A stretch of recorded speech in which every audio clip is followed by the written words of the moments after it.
Robin Mathew, who's going to give us tonight's reflection on the life of Parumala.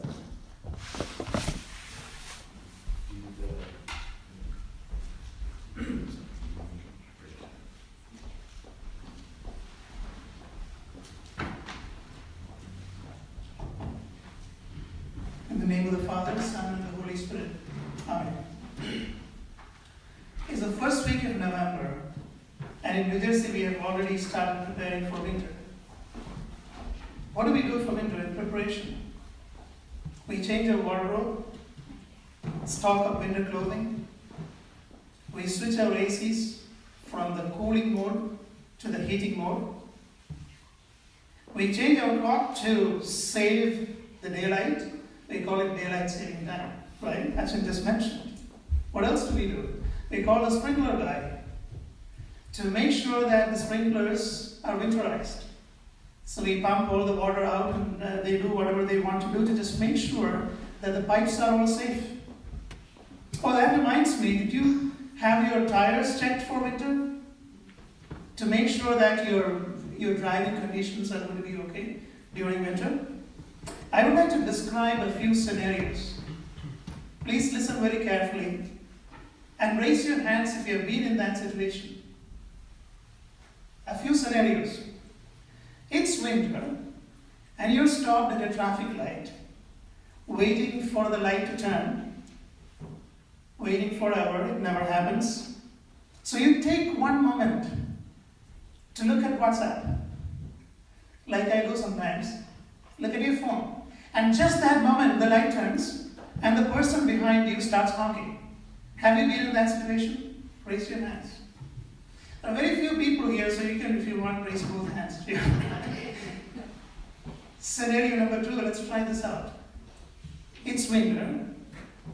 You have to get to work early that morning. Something very important is happening at work. And that one day that you have an emergency, you woke up late. And you run to the car. Remember, it's winter. Your car was parked outside. You open the garage door. And now the car is buried deep in snow. And you can't find your keys. Have you been in that situation? Raise your hands. Yes, I see at least one hand. Good, let's try the third one out. It's winter. And you're driving on a wintry road. And the road is covered with snow. And you're going faster than you think. You're going a little faster than normal, but you think you're going slow. And then all of a sudden you have to slow down and you brake. And you begin to feel your tires are slipping. And the car is now spinning. And you look around, you know it's not going to be good. You look around and it's going in the directions that you don't want it to go. And you look out, you look at the other cars, they are also spinning. Right? And you twist and turn the wheel and finally come to a halt in the middle of nowhere and you just want to be home. Have you been in that situation? At least once? At least once? I have been in that situation. Maybe more than once. So it's good that you are not in that situation. Now you may be thinking, what does Parumala Perunaal and Parumala Thirumeni have to do to driving in the winter? I want you to hold that thought. We'll come back to that in a while. While we are preparing for winter in New Jersey, in a place called Kerala in India, where your ancestors are from, in a place called Parumala, people are celebrating the life of a saint. And the saint's name is Parumala Kuchidilmeni. They are celebrating, actually, on the way here I asked my mom, and it's 117th memorial. It's 117th memorial of a saint who passed away, who departed in faith at the age of 54. Very young, very young. And it is in that Thirumeni's name that we have come here today. And it's in that Thirumeni's name that we have started this community. Parumala Kuchidilmeni is our patron saint. So that is the name that has brought us to us together, to this place. Now, I'm supposed to be talking about the life of a saint. Life of a saint is not a topic it's not fun at all to preach about the life of a saint, for the simple reason that it truly does hit pretty close to home. So, having come from Parumala, a place very close to Parumala, having come from a community that worships in the same church, Parumala Palli, having studied in a school that was founded by Tirumeni, it's called Syrian English High School, which later on became the MGM, St Gregorios Memorial High School in Tiruvalla. So having studied there, I would like to think that I am qualified to talk about Parumala Tirumeni's holiness, but I truly know that I am not. Nevertheless, I think it is very important that we reflect upon the life of a saint who lived amongst us, very close to us, to some of us, in the hope that we might be able to understand a bit, might grow and rise above the level that we are currently in. My childhood memories of Parumala Palli, Parumala Tirumeni and Parumala Perunal, I have very fond recollections of that. During this time, Parumala Perunal time, is a festival mode in our place. It's a sensation for us. In the olden days, kids would love to go to Parumala Perunal for not necessarily the right reasons. There's a lot of crowd and I love crowd, and sometimes I want to go to, I sometimes even do, go to New York City just to see the crowd. Coming from India, some of us can't adjust to a life without a crowd.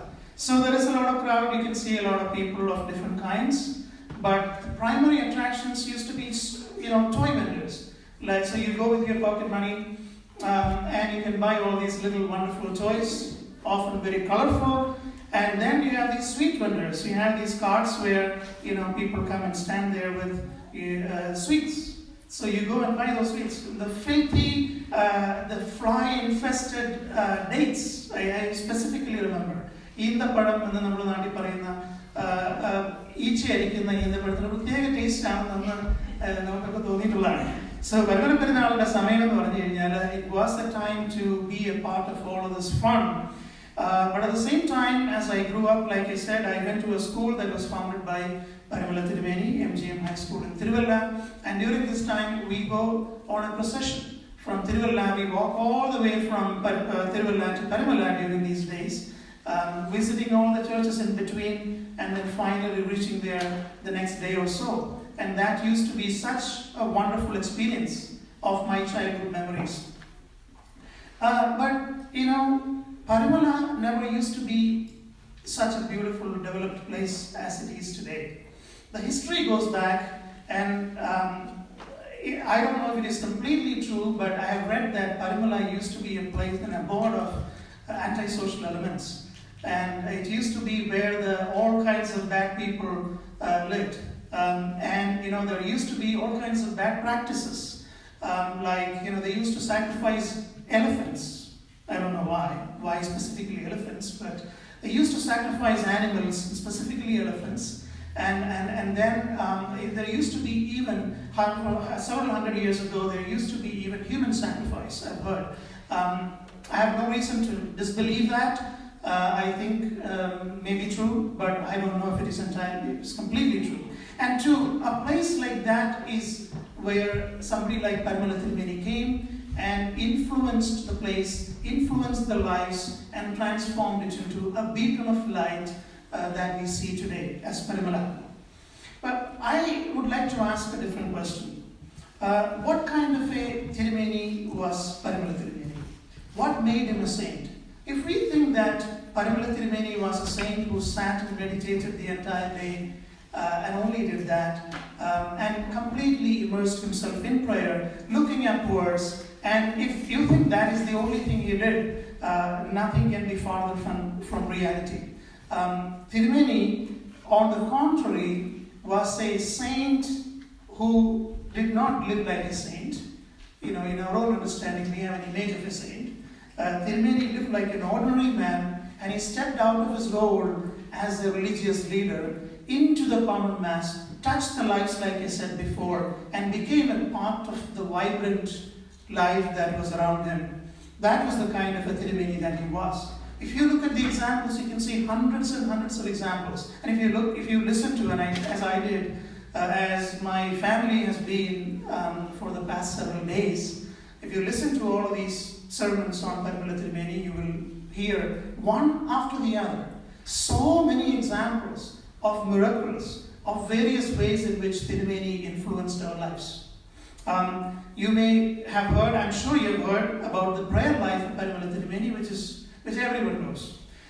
In Brahma Muhurtam, actually Brahma Muhurtam is 4:30 or so in the morning, and in Brahma Muhurtam, Tirumeni would get up and start praying, and it was, I've heard that from reliable sources that it was Tirumeni's prayer that woke the neighborhood up in the mornings. Tirumeni was a Syriac exponent. He learned various languages, but particularly Syriac, and made a conscious effort to translate hymns and prayers to Malayalam language so his people could enjoy them in its fullness. Tirumeni at some point was a translator of Syriac to a person, to Joachim Kurilos, who came from Jerusalem back in the days. Tirumeni, as I alluded to just a few minutes ago, started a lot of schools, one of which was my own school in Tiruvalla, MGM High School. So Tirumeni was so interested in education of the people. He made sure that his people studied, especially women who was not so privileged to have the same level of education that men would have in those days. Untouchables, he had a soft corner for the untouchables. You can actually go and read all of these, the examples of all of these things where he influenced the lives of not the privileged class, but the untouchable, the less privileged people of the society. He stood for social justice back in the days, and we have to remember this is more than 125 years. I think it is around 1890s, late 1800s, is when he would advocate for independence from an agricultural perspective. He encouraged agriculture, horticulture. He had a love for flowers and flowering plants. You can read all of these beautiful stories about Tirumeni's life. But particularly, he was very kind to the animals. The other day I was in one of the stores and I saw a book, I think it was National Geographic, a special edition, and the title said Language of the Animals, and I wanted to buy that for my daughter who loves animals. This might resonate with her very much. But back in the days when, in America we may think, what's so special about loving animals? But we don't have a culture of loving animals back in our place. We don't. We use them. They're useful, and as long as they're useful, they're nice. But we don't have a culture of being empathetic and compassionate to animals. And hundreds of years ago, Tirumeni started that, and Tirumeni made it a point that his people were kind to animals. And his role in unification of the church and sowing the seeds of what now is the Budaya Canon is very well known. But I'm not very interested in knowing what good Parumala Tirumeni did. I want to ask another question. And my question is, why did he do good? Why did he do good? Is it because Tirumeni was so scared? Tirumeni, I don't think, did all of this good because he was afraid of a punitive God who was only interested in looking down, sitting from morning till evening and round the clock, 24/7, 365 days, sitting on a chair looking down to see who is doing right and who is doing wrong, and writing everything down and punishing and enjoying in that punishment. I don't think Tirumeni was particularly interested in such a God of a punitive nature, because Tirumeni understood that such kind of feelings come from immature religious minds, and it does no good to anyone. Tirumeni was genuinely empathetic and compassionate because he saw his surroundings as almost an extension of himself. He believed that in his eyes, in his sphere of influence, where he is, in his presence, there should be nobody hungry. There should be nobody thirsty. There is nobody who is painful, in agony. There is nobody who is unwell. Because Tirumeni believed truly that if that happens before your eyes, if that happens within your awareness, it is an incompleteness of your own spirituality. It's an incompleteness of your own your own universe. മലയാളത്തിൽ നമ്മുടെ ലോകത്തിൻ്റെ അപര്യാപ്തത, നമ്മുടെ ലോകത്തിൻ്റെ ഒരു അപൂർണതയാണ് നമുക്ക് ചുറ്റും ഇങ്ങനെയുള്ള കാര്യങ്ങൾ കാണുന്നത് എന്ന് തിരുമേനിക്ക് അറിയാമായിരുന്നു. അതുകൊണ്ട് തന്നെ തിരുമേനി lent his hand.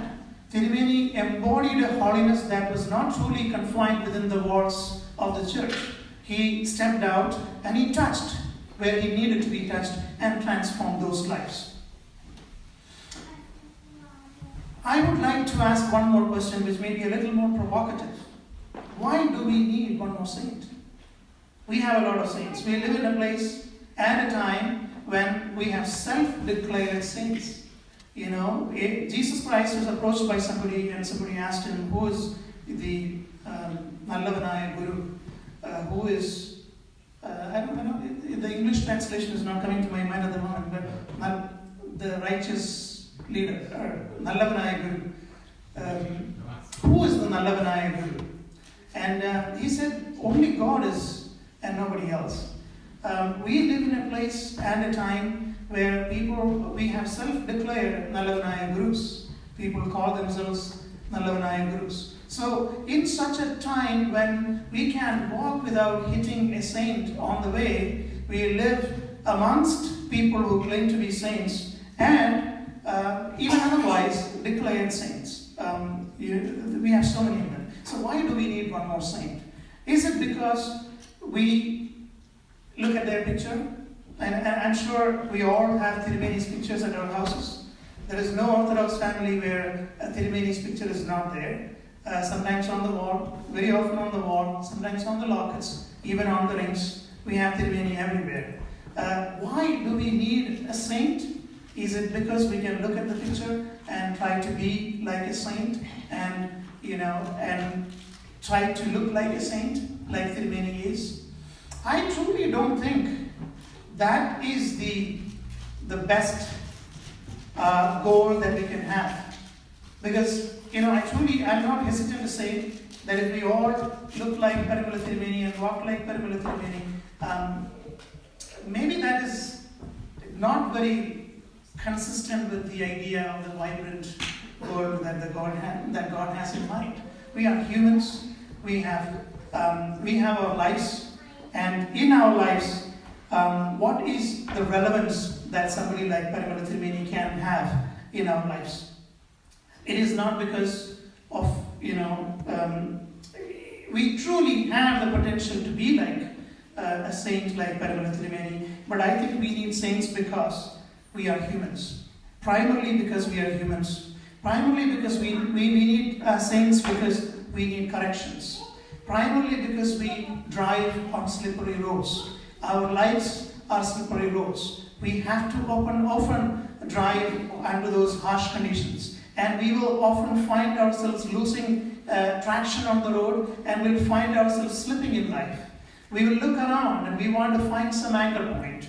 And we will look and we will see the cars around us spinning with us. And that is no good. And we want to look at the lights on the road, and the lights are not visible. We want to see the boundaries of the road, boundaries are not visible. We cannot figure out what is the road and what is the lake on the next to the road. So that is why, we need to look around, and sometimes maybe something that doesn't spin with us. Like the cars that spin with us, maybe something else on the side of the road. Maybe it's a lamppost. Maybe it's a street light that doesn't move, that serves as an anchor point. When you spin in the snow, something like that can be of great help. In olden days when people lived in the deserts, they used to lie on the sand and look up. That was the only way they could find direction. In the sky, they would see all the constellations, all the stars lighted up, and they used that as the direction. They used that as the pointers.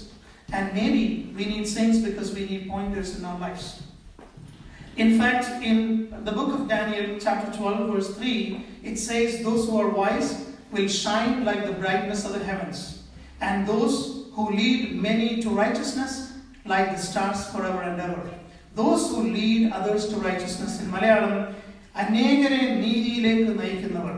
അനേകരെ നീതിയിലേക്ക് നയിക്കുന്നവർ ആകാശത്തിലെ നക്ഷത്രങ്ങൾ പോലെ തിളങ്ങും എന്നാണ് ദാനിയേലിന്റെ പുസ്തകം 12-ാം അധ്യായം 3-ാം വാചകത്തിൽ പറയുന്നത്. അങ്ങനെ നോക്കുമ്പോൾ saint Parumala Thirumeni is a star, is a guidance to us. In that lonely night when we lie down to see, we have lost our direction and we look up, we can look at those stars.